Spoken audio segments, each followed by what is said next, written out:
Hello friends, I'm in Seattle. I'm going out to enjoy the nature, and I'll share with you a couple of stories on life and leadership. I'm a survivor of brain stroke in the year of 2021, and I request you to consider subscribing to my YouTube channel.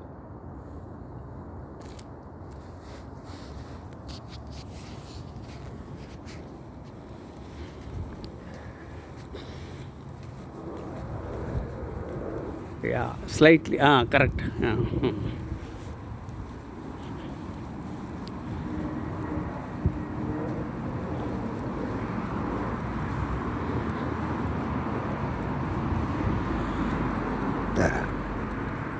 So this is the home where my younger son Ramkrishna Sai lives, and you can hear the sounds of aircraft. And these are the villas in and around our home, and it's slightly drizzling in Seattle, and it's doubtful that it will rain, but still I have prepared mentally, and I am walking with my wife. Okay, so if there is a heavy rain, then I will return. Fine. So let me introduce myself. My name is Professor M.S. Rao. I have authored 53 books, including the award-winning book titled See the Light in You, for which the Nobel laureate, His Holiness Dalai Lama, has written a foreword. I have 43 years of diversified experience, including Indian Air Force teaching and training. I am a late bloomer, dyslexic, with ADHD, OCD. Add to that, the brain stroke worsened my health in the year 2021. I don't get any pension. I don't have any regular income, and I don't have two-wheeler. I don't have four-wheeler. I am 61 years old, and I was born into a toxic family and grew up in a toxic environment. Despite having all these challenges, I rose from the ashes like a phoenix. So be positive and be optimistic, be resilient. Everything happens for a reason. Life is all about the possibilities. So be positive, and my blood group is B positive, and I am positive by nature.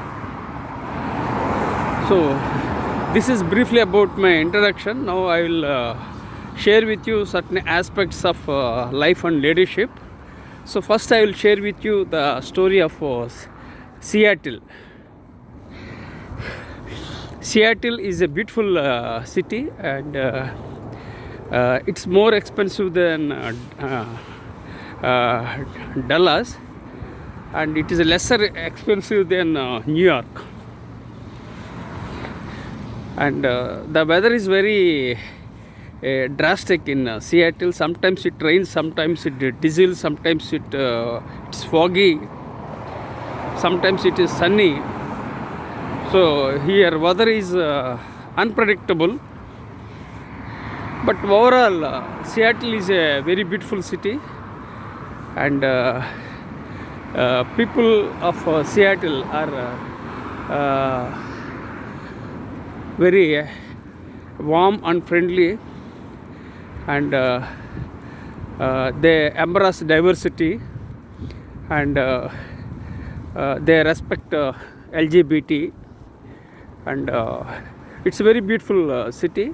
And I came to US.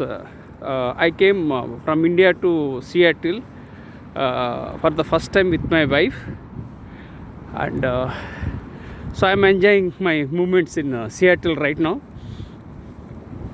And the Seattle and Bellevue are closely connected, and Seattle and Bellevue are just like the twin cities of Telangana and India. And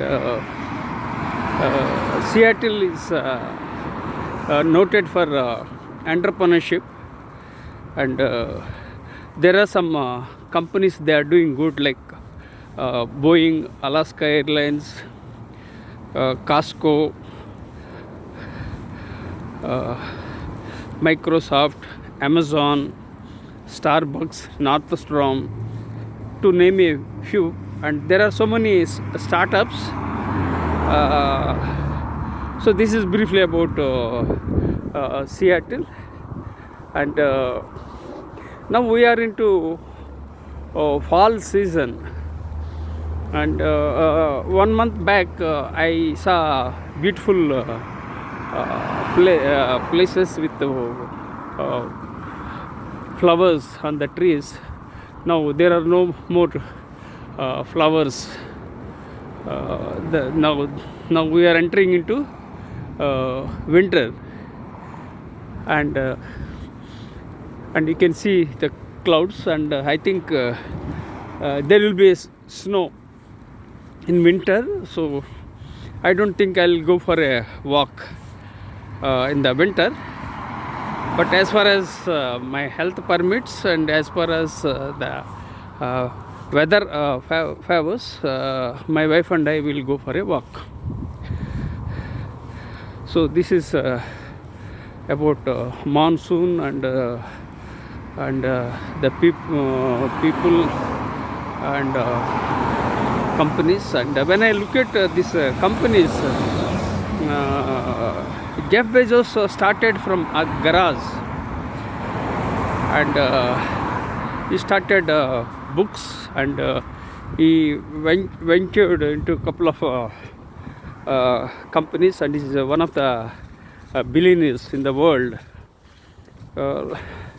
And if you look at Bill Gates, also he is also in Seattle, and he is also billionaire. He is one of the top 5 richest people in the world. So everything is possible in this world, and people have vision, and they started from nowhere and they became billionaires. So entrepreneurship is thriving in Seattle, and all these companies had some vision and started, and they reinvented with from time to time, and they succeeded and they established. And entrepreneurship is not for faint-hearted. Entrepreneurship is for brave-hearted, and it's not easy to become an entrepreneur. Even I wanted to become an entrepreneur, but things didn't work out. I left business and started left business and became a faculty member in the year 2007. So that was a different story, but overall I implore people to explore entrepreneurship, because entrepreneurship is very engaging and inspiring. And when you become an entrepreneur, you add value, make money, and you provide employment for others, and you impact the people. So that's why I strongly advocate entrepreneurship. And entrepreneurship and leadership are closely connected, and I published 53 books, and 7 books are still pending, and 1 book is yet to be published on entrepreneurship. So like that, I published a couple of books in my lifetime.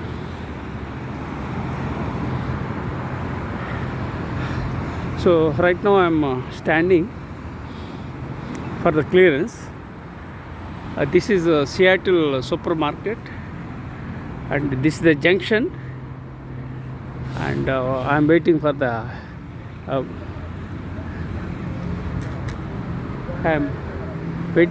green signal to appear. Here rules are very strict. We can't cross the road unless permitted, and we have to go by the rules, and we have to respect the rules. At the same time, there is a lot of freedom for the people, but again, the freedom is subject to rules and regulations, and following the rules is always good. So we'll go like this.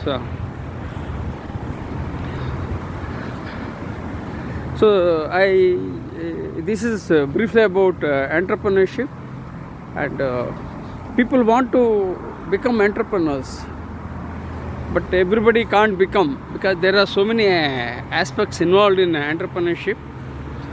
And sometimes people say, I don't like entrepreneurship, I go for employment. And some people say life is risky, why should business, there is a risk involved in business. So people say like that. So people have their own views and ideas, and I feel that life itself is a risk, and what happens very next moment, that nobody knows. So what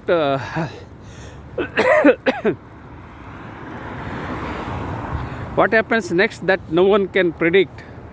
So life itself is a risk.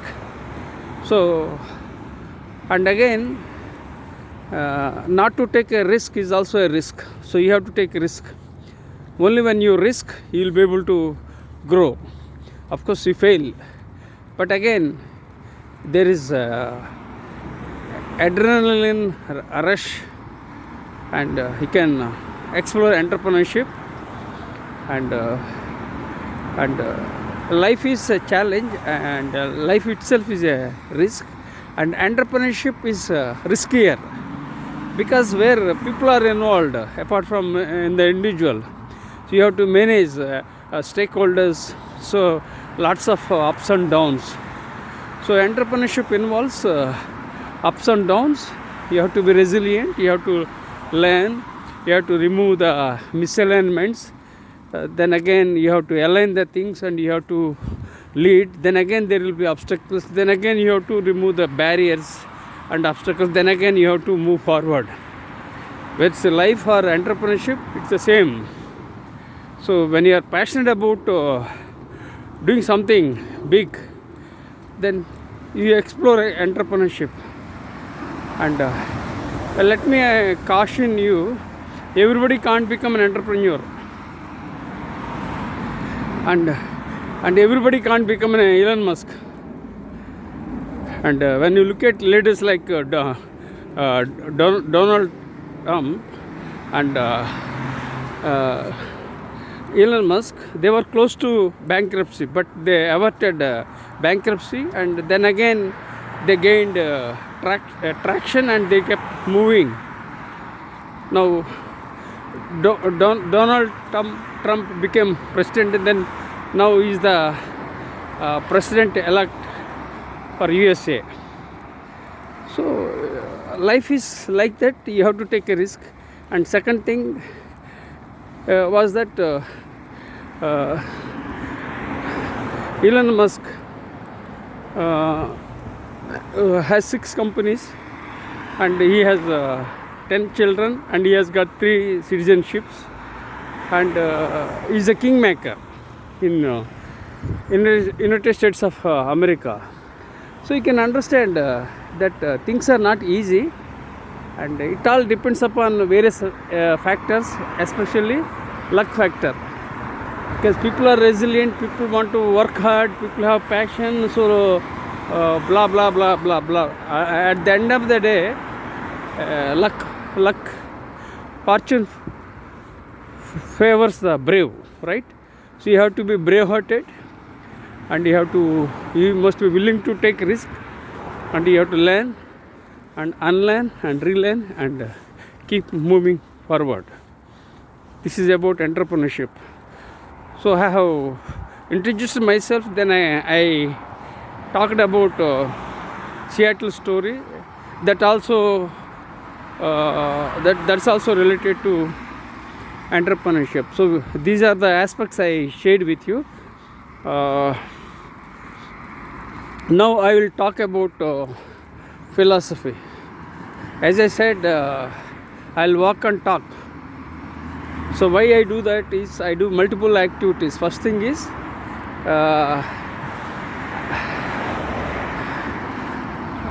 I'm very curious and creative by nature, and I create models, frameworks, perspectives. Likewise, lots of stuff I do.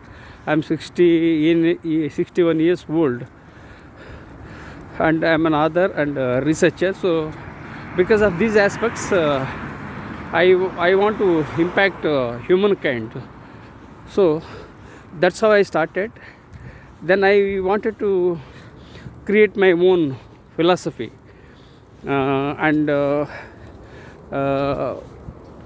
okay, first I'll explain about philosophy.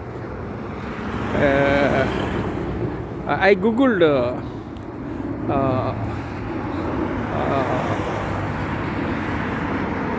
my own philosophy, because when I googled Professor M.S. Rao's philosophy, I was on cloud 9. I was very much excited because the search engine result displayed as Professor M.S. Rao's philosophy is health first, education second, and wealth third, and he harnesses technology. So that was the first result I got when I googled Professor M.S. Rao's philosophy. I was very much excited. It was a aha moment, like Eureka. Somebody I heard about, I talked about Eureka, something I got like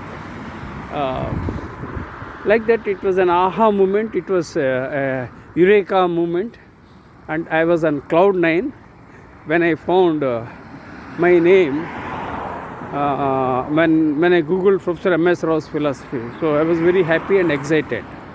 So it was a positive sign. Then I started exploring. I think I started some 20 days back my own philosophy. So a journey of 1,000 miles starts with the first step. So I take initiative. Then I took the first step and I started doing researching. And I started thinking about my own philosophy. Just a moment, I had to cross the road.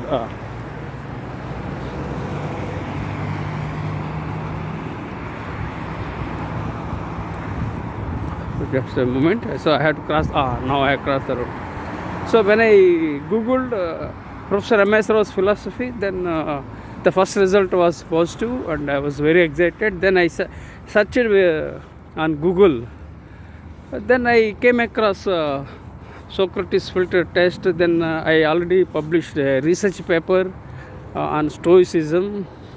Then I often mentioned about Marcus Aurelius, who wrote meditations. He was a Roman emperor and philosopher.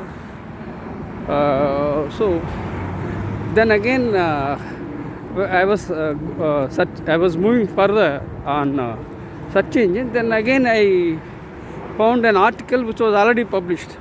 What is your leadership philosophy? So all these positive signs, positive vibrations are maybe the power of universe. So I was excited. Then I started exploring. Then I started with a document, because this idea I got when I was walking. When I walk, I get lots of ideas, and I usually maintain a diary and notes. Of course, for the last 3.5 years, I am not able to type, and I am not able to eat with my right hand. It's very challenging. So while walking, an idea has flashed about philosophy. Then after I returned, then immediately wrote down on Word document Professor M.S. Rao's philosophy. Then I just started my journey. A journey of 1,000 miles starts with the first step. So I started the first step and I took initiative. And usually people have ideas. Many people have ideas, but they don't take them forward. In my case, any idea that I get, I immediately write down, and then I'll try to execute at my own pace, because I can't immediately do the things. So I jot down, then again I take them forward, and I will execute the things. So that's how I lead in my life.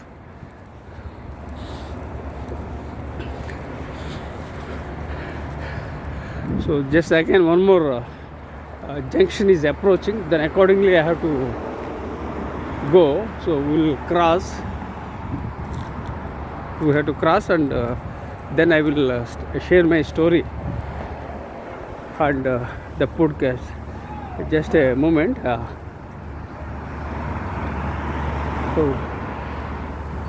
So I have to cross the other side.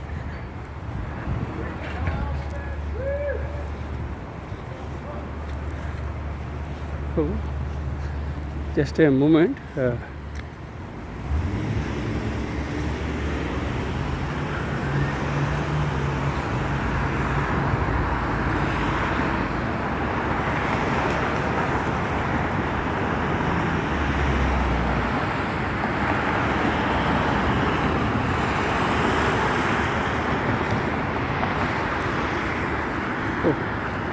Just I am waiting, just a moment.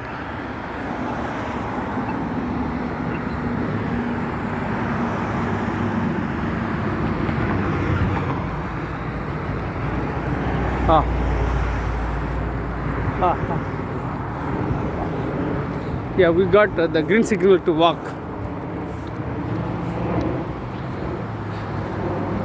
Yeah, okay, now we are very safe, then we can talk, because here rules are very strict. As I said, this is a junction, Beacon Hills food mix. Okay, then I'll walk and talk. So okay, so now it's a straight road, not a big issue, so I'll walk and talk. So I started the idea of my philosophy, started a document, then again I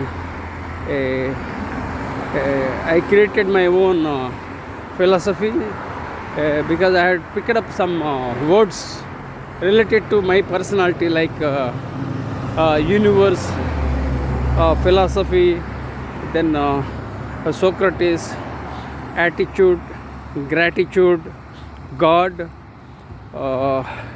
empathy, humanity, like that. These are all the words that flash on my mind when I talk about my own philosophy. Then I scribbled all my ideas.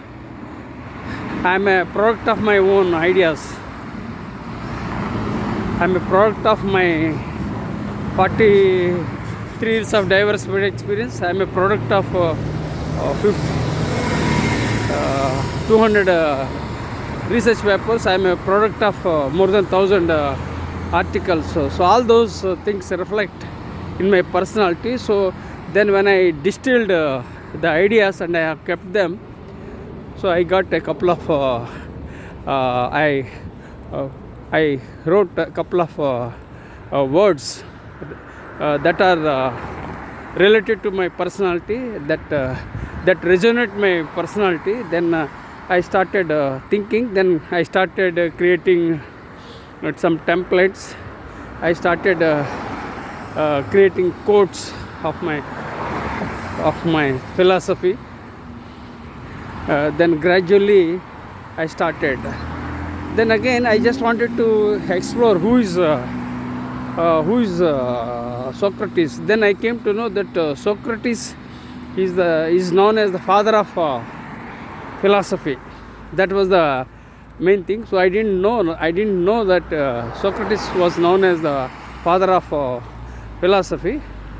Then because as you know, I am very curious and creative, so I started exploring.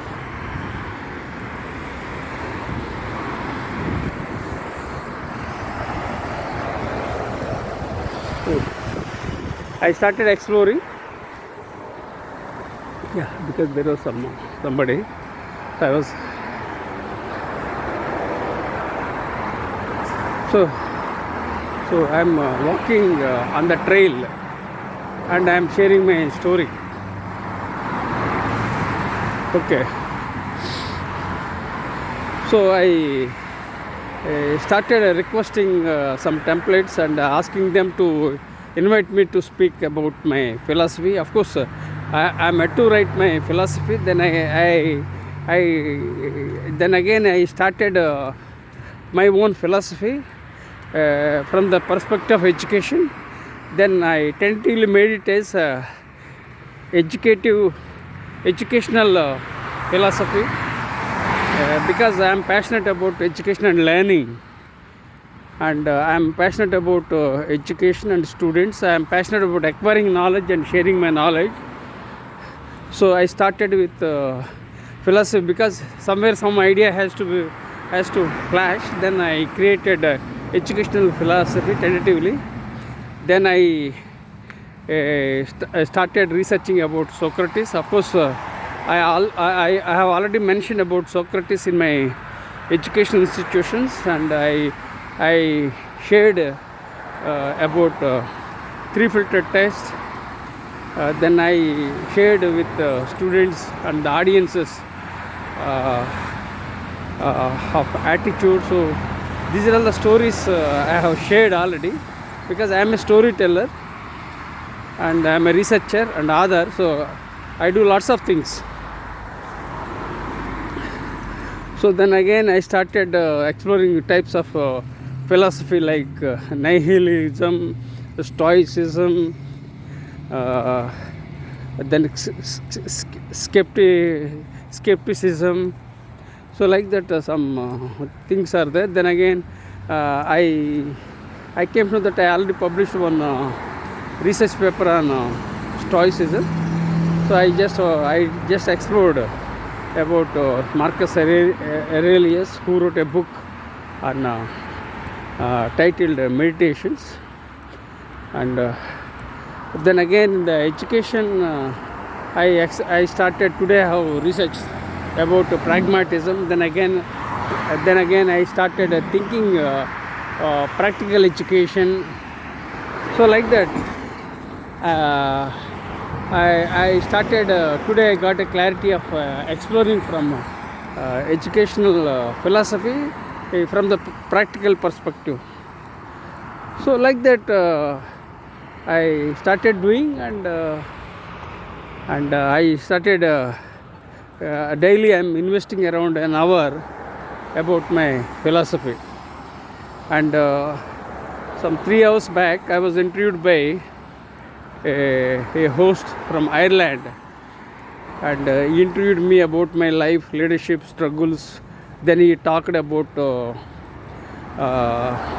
his own philosophy, and now you can understand that only when we talk to people, then we understand their potential. So then he disclosed that he read Gita, I mean we call Bhagavad Gita.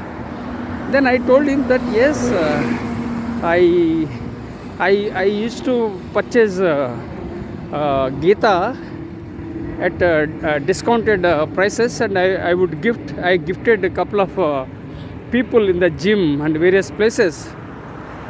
And I told him that I was born as a Hindu, but I respect all religions. And he was very happy. Literally I got goosebumps when he said that he read about Hinduism, and he showed his Gita. Then I showed my book titled See the Light in You, for which the Noble Laureate His Holiness Dalai Lama has it in a foreword. So the power of universe. So whatever we want, we will get. So birds of the same feather flock together. So I came to know that he is also like-minded. I thought that he is a businessman. He does only business. But later on, he disclosed that he liked me, and he requested me to write because his thinking aligns with my thinking. In the sense, his thinking resonates with my thinking. That was the reason why he requested me to interview. So it's a power of universe, and we enjoyed. Then he talked about rebirth. Then again he talked various aspects from life is from first breath to the last breath. Like that he told. Then I said that life is journey from cradle to grave. So he was very much excited when I said the sentence, life is a journey from cradle to grave. He said life is a journey from first breath to the last breath. So certain things aligned that resonated my thinking. I felt very happy. So thanks to, it's all because of the power of the power of universe. And then he showed a book, Yama, and then about Hinduism, and he showed his a book on Gita. I mean Bhagavad Gita we call. He told in a nutshell. Then we discussed various aspects. He talked about what is leadership. I said leadership is all about adding value and impacting in the minds of impacting the world. Then he talked about decision making. Then I said decision making is not that easy. We all make decisions, but we all make decisions with a view to get the positive results. But unfortunately we don't get positive results, because decision making means, I told him in a nutshell, you make decisions in the prevailing situation, and you learn from trial and error method. You fail, then again you learn. Then I shared with him about Daniel Kahneman's book, Thinking Slow, Thinking Fast. And he was he's a Nobel laureate. He died recently, maybe 6 months back, and he was an expert in psychology, then behavioral economics, and he was awarded Nobel Prize for publishing the award-winning book titled, bestseller. That is Thinking Slow and Thinking Fast. So he was very much excited. He got goosebumps when I referred about decision making and about Thinking Slow and Thinking Fast, authored by Daniel Kahneman. So it's all because of the power of universe. So we went. Then again, then we discussed various other aspects, rebirth, all those things, the stuff he talked. I felt very happy, and I requested him to write. I requested him to send me the raw video so that I can upload on my YouTube. Because whenever someone interviews, I'll request them to send me the raw video that I will upload on my YouTube channel.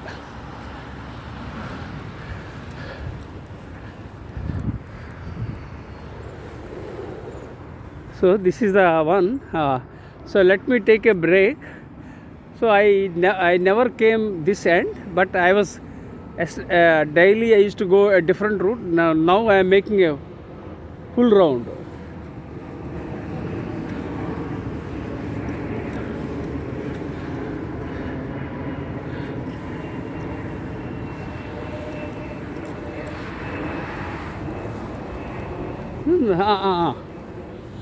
Yeah. So I have a trail here, so I am following the trail, not the road, right?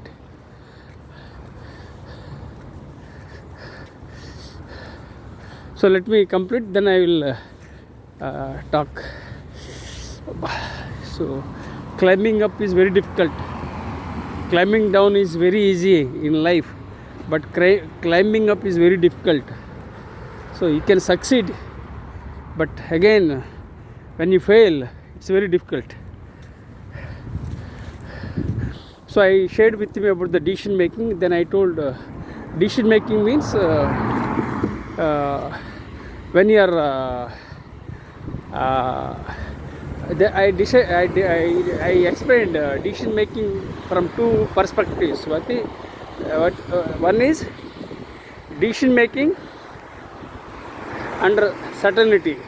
Certainty means when you are well prepared and you do research, then you make decisions, and you have to make rational decisions, not irrational decisions, and you should not make emotional decisions. You have to make rational decisions. So first thing I told him about decision making under certainty. The second thing I said was decision making under uncertainty. So you can make decisions when things are good and you are likely to succeed when there is a certainty, because you already research and make calculated decisions and make rational decisions. But and the success rate is relatively higher under certainty. Precisely, I will put it in this manner. You can make decisions when there is a certainty, because things are aligned. You do research and everything you do, then the results will be fairly better. And for that also you have to talk to stakeholders and talk to them. Then again you have to take their feedback and build a consensus, and you make decisions. That's how you do it. Then second thing I shared with others is that decision making under uncertainty. That means there is no certainty. Suddenly you are in crisis. For example, suddenly you are in crisis, earthquake. So in that case, what you would do? So you have to follow uncertainty. That means what? You have to, any decision making according to my experience is that you have to blend your head, heart, gut, intuition. These are all the aspects you have to follow while making a decision. But when you are confronted with uncertainty and suddenly something happened, still you have to make decisions. So in that case, what you have to do in the situation, what you have to do or I have to do is that I have to go by gut. Again, people might think that when you go by gut, you fail. Yes, we might fail. In either way, we fail when there is a certainty, then also we fail, and we fail when there is no certainty. But when we make decisions under certainty, the chances are fair. But you can make decisions when there is no certainty, and you have to go by the gut. Like this? Straight, this one.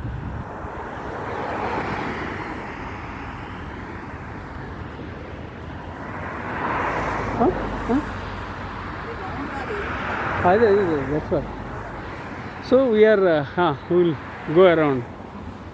So we are making a round and we are returning.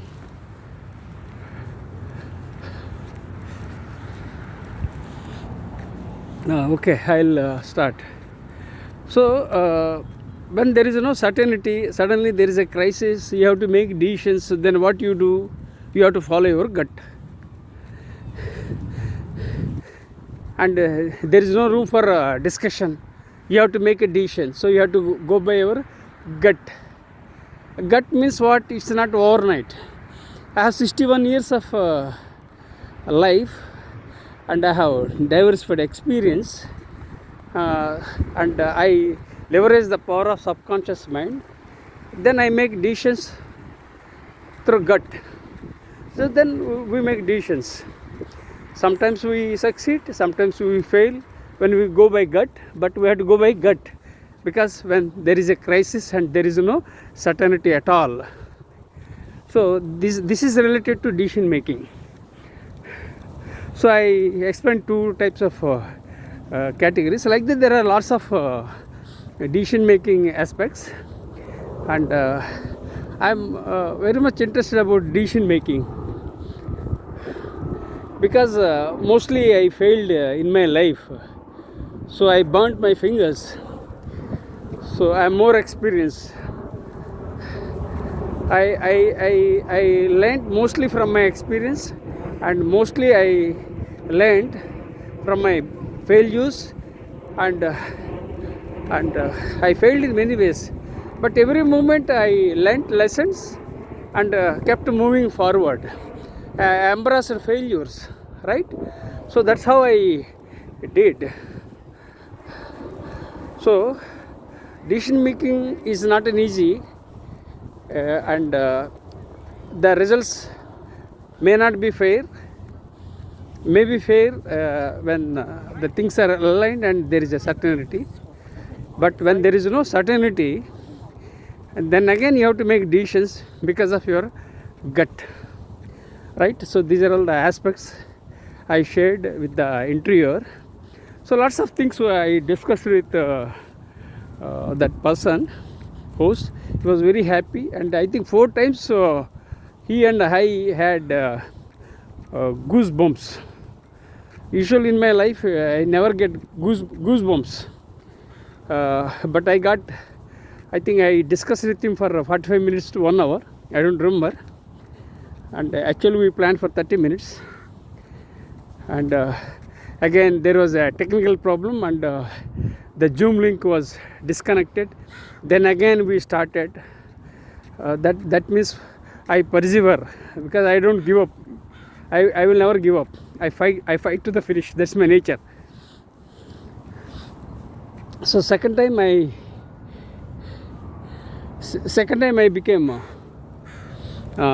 successful. First time I was interviewed, then there was a technical glitch, and he stopped. Then again I tried. Then again I troubleshooted. I told him that he was not able to see me, that on the Zoom. Then again he saw me on his voice was muted. That was the technical problem he had, even I too had, and I am not a digital savvy. That is one more problem.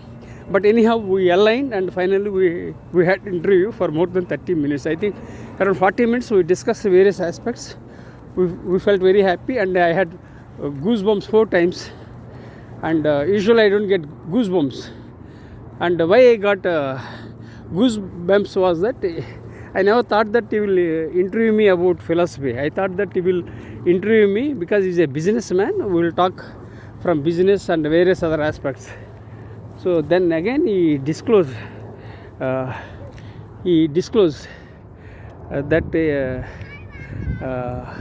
he read Gita. I got goosebumps. Then again he revealed that he visited India, so that I didn't know. So second goosebump. Then third we got was decision making, and fourth, the power of universe. So we got 4 goosebumps, and he was very happy with the interview. And I can say that it's the best interview in my. It's one of the best interviews in my life.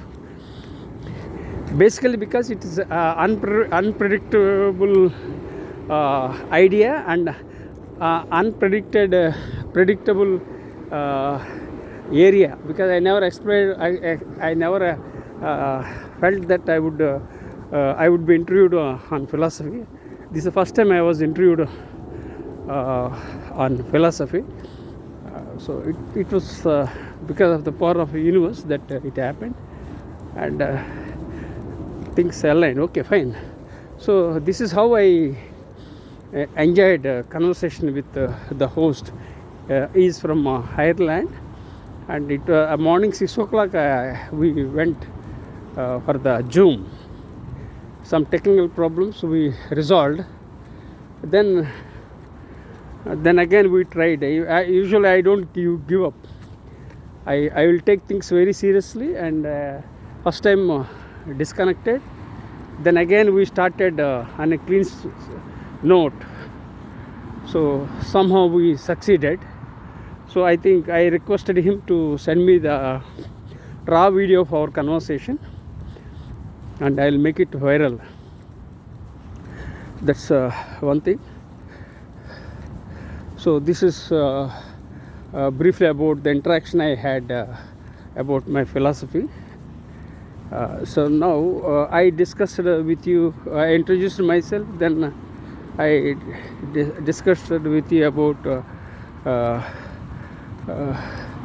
I discussed about Seattle's story and with entrepreneurship.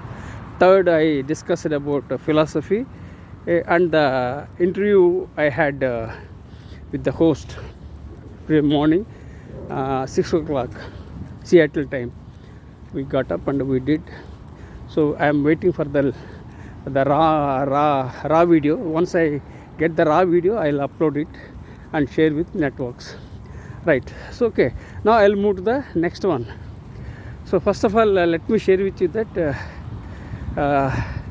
I can't shift my phone from left hand to right hand because holding my smartphone continuously is very stressful and painful, and still I am holding. Second thing is that it's very cold now in Seattle, and luckily I started with drizzling. Now there is no drizzling. As I said, the weather is unpredictable in Seattle, so luckily there is no rain now. When I started, it was drizzling. I took a risk. I'm a very big risk taker. I bet on big bets, and mostly I fail. But I don't regret. Why? Because we do things with a positive note, but things don't materialize. It's okay, no problem. But only thing, it's a learning experience. And I am holding with my left hand, and I can't shift with my right hand, and it's very cold. That's one thing. Second thing is, I have a chronic back pain since 2007 because of my continuous sitting and writing, and I have financial challenges, lots of challenges. That's the second thing. And I have brain stroke.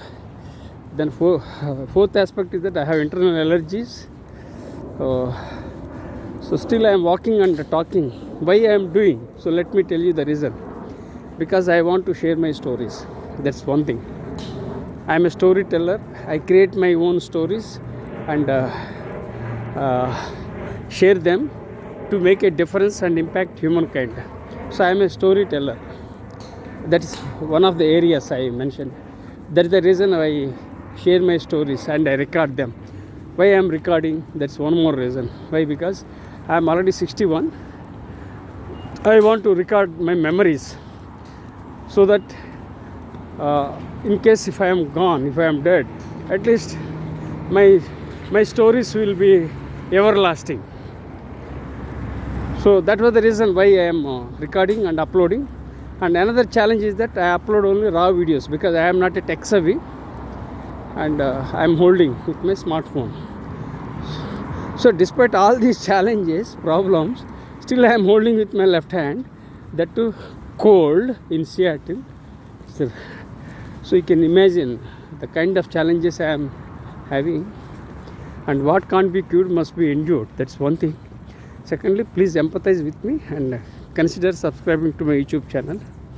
And why I am sharing my stories is that I am 61 years old and I have a knowledge from multiple areas.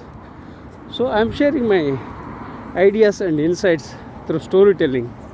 So if some of my stories impact humankind, that serves my purpose. That's the reason why I am sharing my stories. And if some other people like my videos and they share with their networks, so that serves my purpose. So I am here I'm living with a purpose. I'm leading with a vision, and I'm living with a purpose, so that I can provide meaning for my listeners.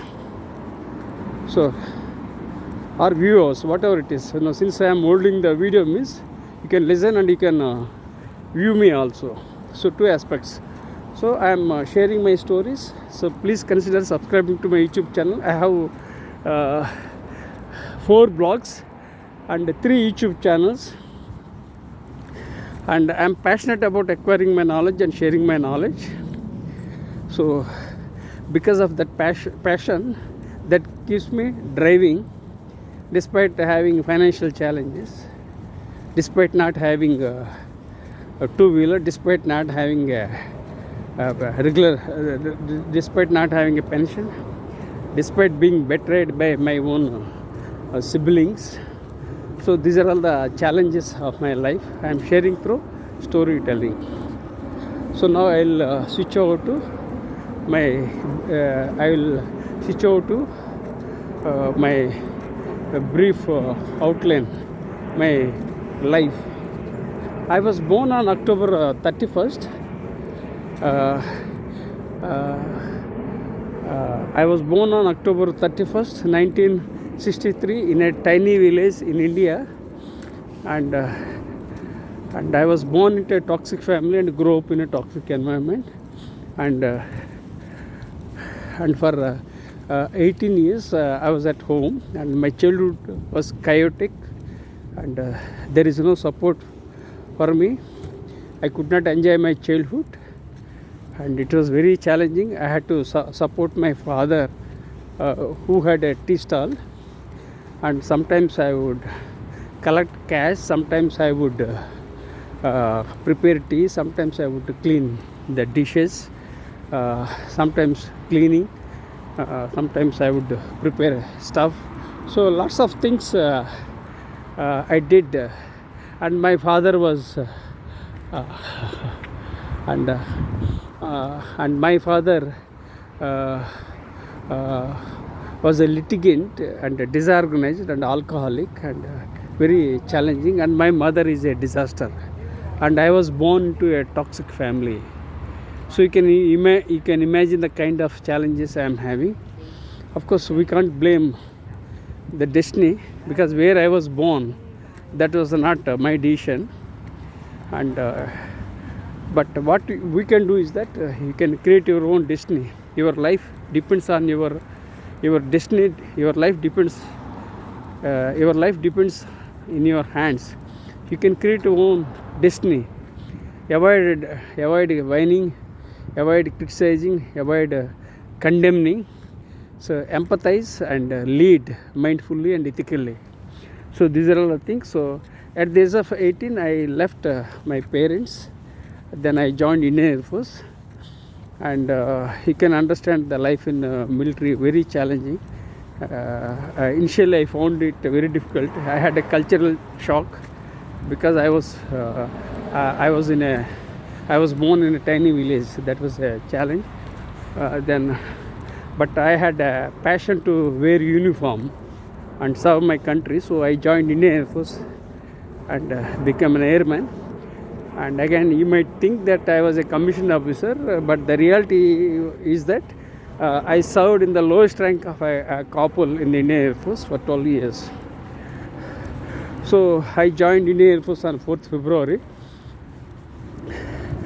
1982, and whatever the salary, initial salary was around 400 rupees, and that every month I sent money to support my parents, and then I gave money for constructing the home, then I gave money to purchase gold, and I gave money for the education of my sister, and I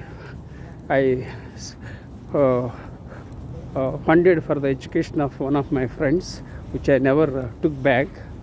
So I am a giver. I give a lot, and unfortunately my own siblings backstabbed. It was a very big blow in my life. So that is the reason why I don't trust people that easily, and very challenging people. So I kept myself away from these toxic people. That was the reason.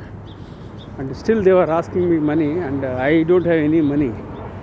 That was a challenge. And after I joined the Indian Air Force, I acquired a couple of qualifications like DME, BSc, MA, MBA, PGDCLL and PGDBM. And DME from Aeronautical Engineering from Indian Air Force, and BSc, which I discontinued. And then again I continued by paying the condonation fee. Usually degree in India takes 3 years. For me it took more than 4 years, because I discontinued my education. Then I joined Air Force. So in those days we were getting very limited amount, and I had to support parents. Then again I had to study for myself, and I completed around 6 qualifications. DME from Aeronautical Engineering, BSc from Andhra University, MA from Ajmer University, MBA from IGNO, that was through correspondence course, PGDCLL when I studied in the night college, because I was in the Indian Air Force at that time. Night college I used to attend, and I got a DME, PGDBM I got from Ministry of Defence. So these are all the 6 qualifications I earned through private education. And I used to go to far distant places to visit libraries. Sometimes I went by walk in the childhood. Sometimes I paddled on bicycle. And in the Jodhpur, when I was there in the Jodhpur, I think 1986 to 1991, I went by a cycle and a bicycle. Then I visited libraries to acquire knowledge and to prepare notes, because the material was not available. That was one thing. And I was not placed in one particular place. I was always moving. So the best option for me was to visit the libraries nearby to collect the material. Then I prepared my own notes. Then I acquired all these qualifications. All these qualifications were through private education. People might think that I acquired my qualifications from Stanford or Harvard, but the reality was that I was a college dropout. I discontinued, then I continued. So throughout my life, I believed in acquiring my knowledge and sharing my knowledge. So that helped me to come up to this level. Then again, in the year 2007, I joined as a faculty member. My father-in-law and brother-in-law, they invited me to join business. After 12 years of Indian Air Force life, I joined business because my father-in-law invited. Unfortunately, my father-in-law and brother-in-law backstabbed and betrayed. That led to one more blow.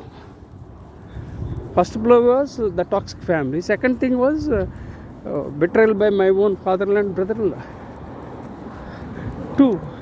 So like this challenges I encountered in my life. Then finally I left business and became a faculty member in the year 2007. And I had a limited amount. I think 8,000 or 9,000 salary I was getting in a private college. And luckily I had an MBA at that time. And that MBA was required to become a faculty member. So that helped me. So precisely my education helped me overcome the adversity, and I became a faculty member in the year 2007. So I started my own journey. Then 2007 I joined for my Ph.D. and at that time I invested I think 10,000 rupees. At the end of December 2007 I joined for Ph.D. and with money of 10,000, which was a limited amount, and somehow I managed my wife and 2 sons with that money, and no support from parents and no support from father-in-law and father-in-law and brother-in-law. So all this no support. Literally I was on the road because of these rogue relatives. So I started picking up my threads and I started reinventing. So 2007 I joined for PhD, and 2008 what happened? It was I was very lucky that I joined. I took admission for PhD in the month of December. The January 2008 rules were changed, and the fee was hiked. If I had delayed by a week, I wouldn't have money to join for PhD. Then I wouldn't have complied with the rules and regulations, and I would have not joined for PhD. So friends, what you should learn from this is that whatever the opportunities you come across, grab them and don't delay. If you delay, you won't get opportunities. And first of all, people are looking for opportunities, and when you get opportunities, grab them and avail them and lead from the front. So that was the story of my joining for PhD. Then 2011 I got my PhD, and 2010 I became an author. I published 53 books, and now I'm again standing here, and I'll share some other story. I'll continue because I'm at the junction.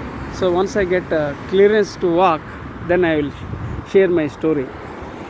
So in the meanwhile, I'll utilize my time. I got clearance to walk the other side of the road. Yeah, I walked. Yeah, good. Now I'll begin my storytelling. So 2010 I became an author. 2007 I became a faculty member, and 2011 I got my PhD. 2010 I became an author, and for 15 years, now 14 means for 14 years I published 53 books. I authored 60 books, but I only published 53 books. 7 books are yet to be edited and upgraded. That is a different story. So all these books were in different areas because I didn't know what I had to do. But one thing was sure that I was very curious, and I was passionate about learning, and I am passionate about writing. So that was these were the things that mattered to me. So whatever was coming, and I was writing. So I started with self-help, that is non-fiction. Then personal development. Then I wrote books on education, teaching, training, then mindfulness, diversity. So like there are so many different genre I entered. Now I want to write my own book, which is tentatively titled Survivor. So this book, tentatively titled Survivor, is a memoir. Then again it's a different genre. So I don't stick to any particular genre. The basic problem in my life is that I don't have coach, I don't have a mentor, I don't have a guide. Everything I have to do of my own only. I have learned everything by trial and error method. Mostly I failed and learned because there was no one to handhold me, and nobody sponsored for my education, and it was all my money. Government of India has not sponsored anything. Whatever the money was there, within that I utilized. So nobody is sponsored for my education. Government of India has not sponsored. It's all my money. With little money, within the limited resources, I acted. It's a bad tradesman who blames the tools. It's the wise tradesman who will work with what he has got. So let me remind you the quote. It's a bad tradesman who blames his tools. It's a good tradesman who will utilize the existing tools and succeed. That's what I believe. And I publish books, and I'll publish a book tentatively titled Survivor. So this book is a memoir. This talks about my brain stroke, my back pain, my health challenges, and betrayals by my father-in-law and brother-in-law, and betrayal by my own family members. Then I will share them through storytelling, and I will publish a memoir. First I have to improve the mobility of my right hand, and I am still holding my smartphone with my left hand. So I think it's more than an hour I am still holding. It's very painful and stressful to hold my smartphone with my left hand, and I am walking and talking, and while walking also I am not comfortable after the brain stroke. So lots of challenges. So I will publish a memoir. Then I started my own philosophy. So I think this will be the final philosophy, a book that I will write. So lots of things are there in the pipeline. Everything depends on my health. So once I improve the mobility of my right hand, currently my right shoulder and right hand is numb. There is no sense. I can't type with my right hand. I can't eat with my right hand. I am holding my smartphone with my left hand. I am sharing my stories, my challenges.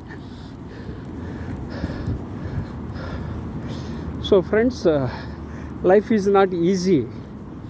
Life is not a straight line. Success is not easy, and I don't care for success. I want to die as an unsung hero. Let me repeat my statement. I want to die as an unsung hero, and I want to leave a legacy for the next generation of people. And whatever is possible, I will do my best. Everything happens for a reason. All that happens for good. Believe in yourself. Trust in your abilities. Have a right attitude, positive attitude, and strong attitude. Never give up. So these are all the messages I am sharing with you,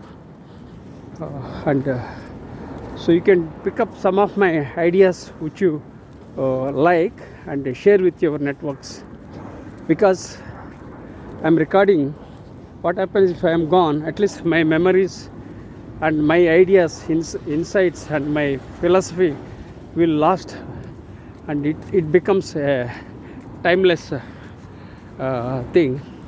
So it will be remembered throughout my life. That's the reason. So I was born to do something big, and I was close to death more than 10 times in my lifetime. The last challenge was my brain stroke.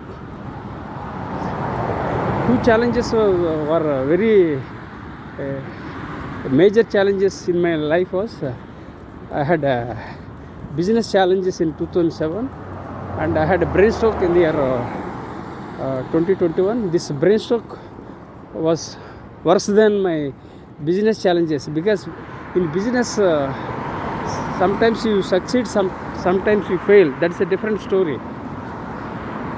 But what I realized in my life is that success has many friends. Failure is none. When you are successful, everybody will come behind you. Whereas when you fail, even your shadow will not follow you. This is life I have learned. So I am sharing this thing. Success has many fathers and failure is none. This is the reality of life.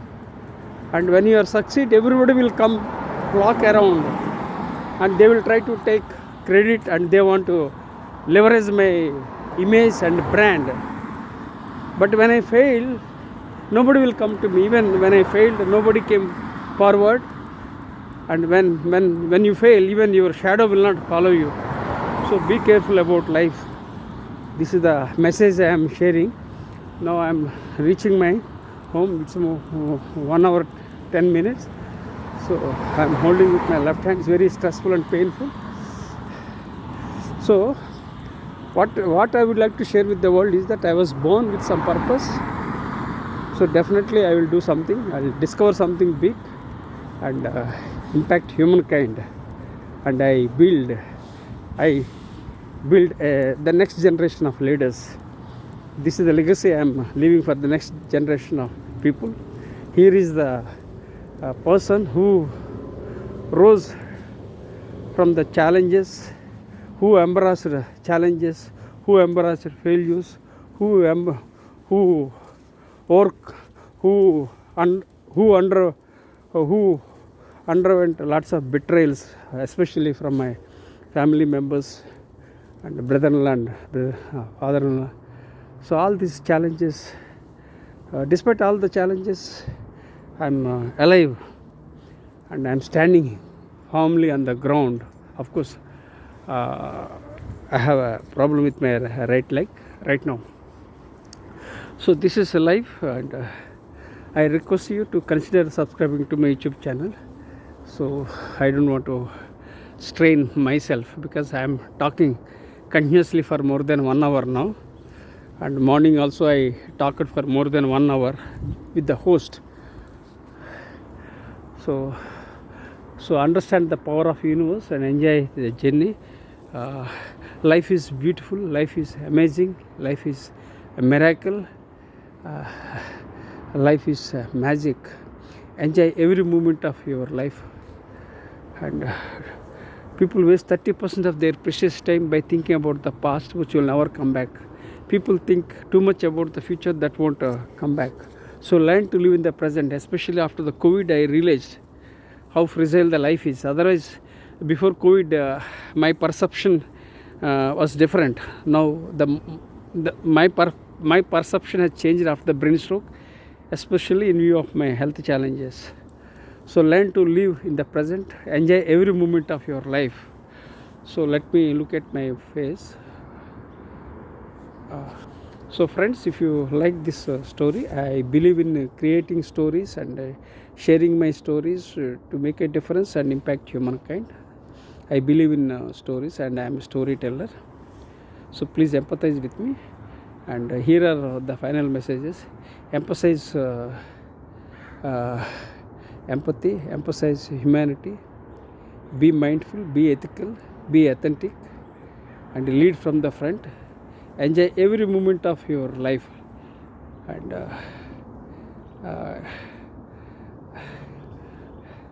practice gratitude and with gratitude.